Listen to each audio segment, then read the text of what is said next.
ನಟಿ ರಮ್ಯಾ ಅವರಿಗೆ ಇತ್ತೀಚೆಗೆ ಸಾಮಾಜಿಕ ಜಾಲತಾಣದಲ್ಲಿ ಅಶ್ಲೀಲ ಸಂದೇಶಗಳು ಬಂದಿದ್ವು. ಇವರೆಲ್ಲ ದರ್ಶನ್ ಅಭಿಮಾನಿಗಳು ಅಂತ ಹೇಳಲಾಗಿತ್ತು. ಈ ಒಂದು ಪ್ರಕರಣಕ್ಕೆ ಸಂಬಂಧಿಸಿದಂತೆ ರಮ್ಯಾ ಸೈಬರ್ ಪೊಲೀಸ್ ಠಾಣೆಗೆ ತೆರಳಿ ದೂರನ್ನು ಕೂಡ ದಾಖಲು ಮಾಡಿದ್ರು. ಇನ್ನು ಈ ಪ್ರಕರಣದಲ್ಲಿ ತ್ವರಿತ ಕ್ರಮ ಕೈಗೊಂಡಿರುವಂತಹ ಪೊಲೀಸ್ ಅಧಿಕಾರಿಗಳು ಇವರನ್ನ ಬಂಧಿಸಿದ್ದು ಒಬ್ಬರನ್ನ ವಶಕ್ಕೆ ಪಡೆದಿದ್ದಾರೆ. ಇದರಿಂದ ಉಳಿದವರಿಗೆ ಇವಾಗ ಭಯ ಶುರುವಾಗಿದೆ.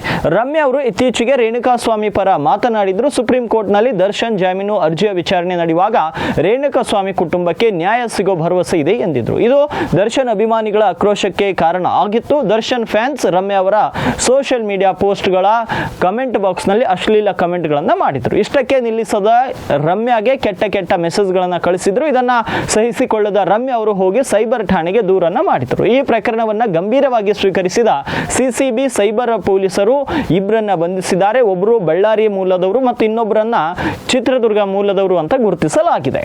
ಉತ್ತರ ಕರ್ನಾಟಕ ನ್ಯೂಸ್, ಇದು ಕನ್ನಡದ ಉಸಿರು.